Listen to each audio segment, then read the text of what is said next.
I didn't want to come, and I don't want to be here.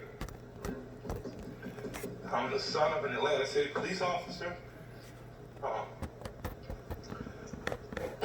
My cousin is an Atlanta City police officer, and my other cousin, East Point police officer. And I got a lot of love and respect for police officers, down to the original 8 police officers in Atlanta that even after becoming police had to dress in a YMCA because white officers didn't want to get dressed with niggers. And here we are 80 years later.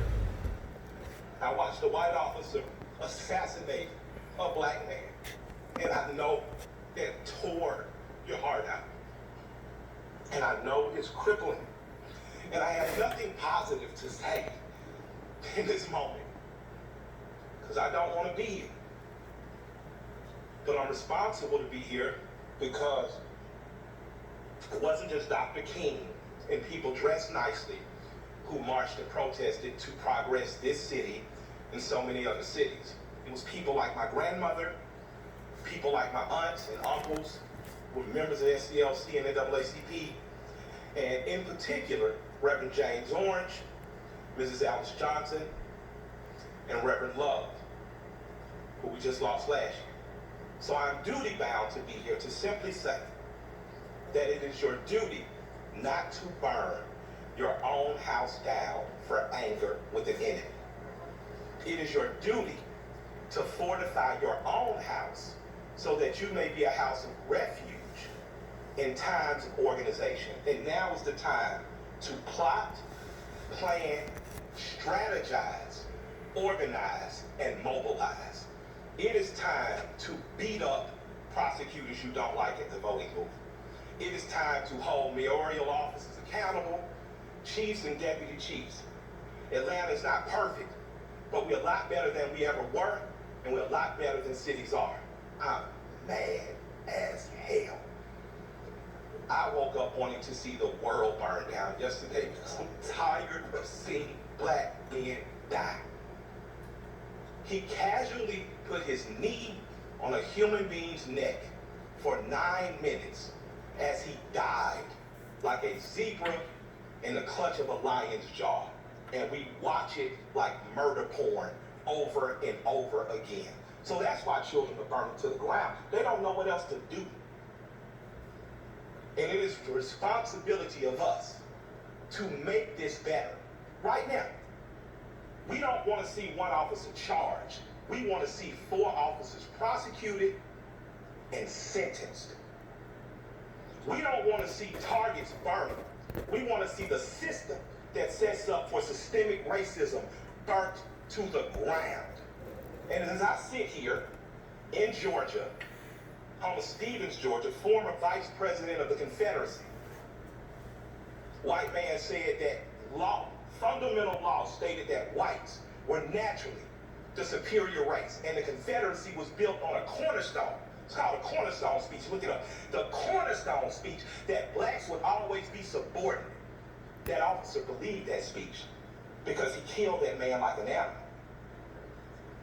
In this city, officers have done horrendous things and they have been prosecuted.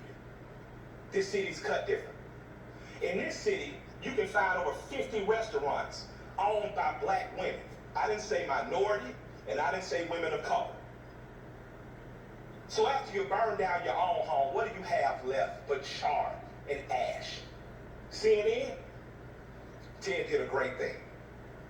I love CNN, I love Cartoon Network, but I'd like to say to CNN right now, karma's a mother. Stop feeding fear and anger every day. Stop making people feel so fearful. Give them hope. I'm glad they only took down a sign and defaced a building and they're not killing human beings like that policeman did. I'm glad that they only destroyed some brick and mortar and they didn't rip a father from a son. They didn't rip a son from a mother like the policeman did. When a man yells for his mother in duress and pain and she's dead, he's essentially yelling, please God, don't let it happen to me. And we watch that.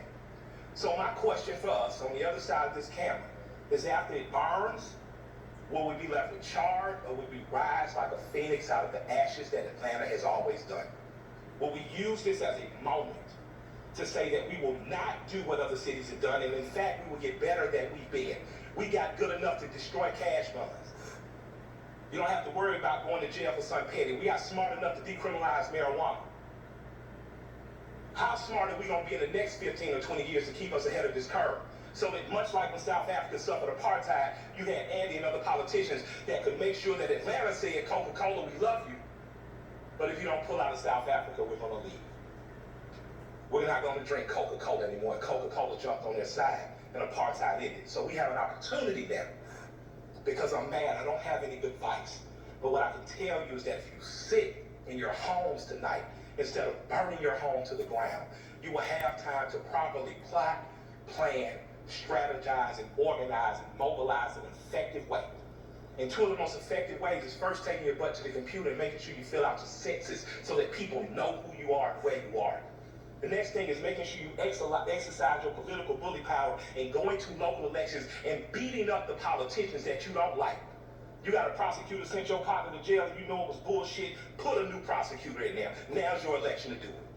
You want a different senator that's more progressive, that pulls marijuana through, now's the time to do that. But it is not time to burn down your own home. I love and I respect you. I hate I don't have more to say. I hate I can't fix it in a snap. I hate Atlanta's not perfect for as good as we are. But we have to be better than this moment. We have to be better than burning down our own homes. Because if we lose Atlanta, what else we got? We lose an ability to plot, to plan, to strategize, to organize, and to properly mobilize. I want you to go home. I want you to talk to 10 of your friends. I want you guys to come up with real solutions. I would like for the Atlanta City Police Department to bring back the Community Review Board, one that Alice Johnson was formerly under Chief Turner. We need a review board here ahead of it before an officer does some stupid shit. We need to get ahead of it. That's my recommendation to my mayor and my chief. Let's get a review board. Let's get ahead of it, and let's give them power. We don't need an officer that makes a mistake once, twice, 3 times, and finally he kills a boy on national TV, and the next thing you know, the country is burning down. We don't need a dumbass president repeating what segregation is saying. You start looting, we start shooting.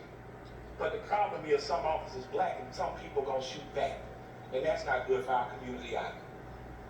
I love and respect you all. I hope that we find a way out of it because I don't have the answers, but I do know we must plot, we must plan, we must strategize, organize, and mobilize.